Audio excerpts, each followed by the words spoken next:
Hi, my name is Sarah Lively and I'm in third year mechanical engineering. I don't even think I can put into words the impact that has had on me.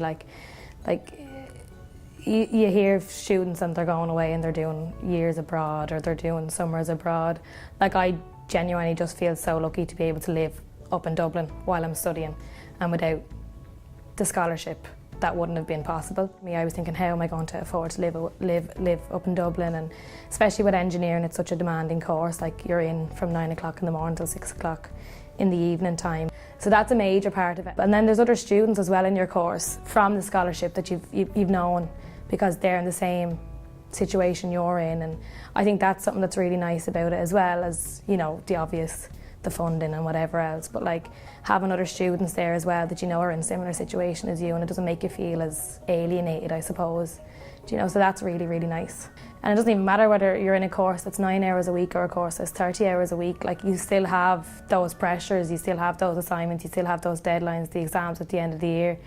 And then if you're feeling, okay, well, I can't afford my lunch today. Do you know what I mean? If I can't do this, I can't do that. You can always go and talk to these people and they can say, right, well, look, this is what you should put into place in order for this to happen. And it's just nice. There's so many pressures when it comes to college. Even me, myself, there's no way I get the scholarship funding, but I wouldn't be able to go to college without having a part-time job on the weekends. And even it was funny last year when we met up with some of the donors, they asked myself and another one of the fellas that's a recipient of the scholarship, and they said to us, well, are you going for somewhere abroad? Are you doing a J1? And I just looked at them and I laughed and I just said, not a hope. I was like, if I thought that I could go away for a J1, I said, I probably wouldn't have even dreamed of applying for the scholarship. I said, because a summer for me now is, you know, you hear people and they're saying, oh, I'm going to Portugal, I'm going on my J1, I'm, you know, visiting family and wherever.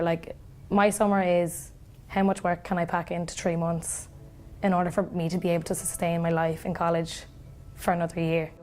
It's difficult when you're in college and you've financial barriers and financial pressures.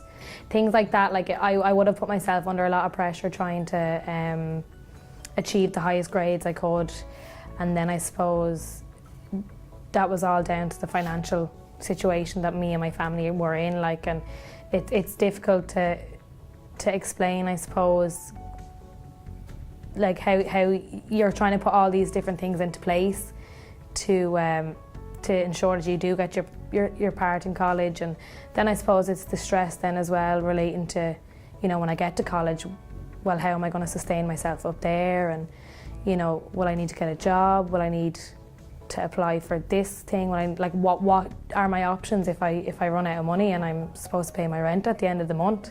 Do you know what I mean? Because it's not as if I can ring up mum or dad and say, hey, I need a couple of €100. That's not an option. So I suppose that was a big barrier for me, was trying to, you know, figure out, okay, well, how much am I going to spend each month? How much money do I need each month? What do I need to do to make sure I have this money? And that would have been my main concern when coming to college, was the financial issues.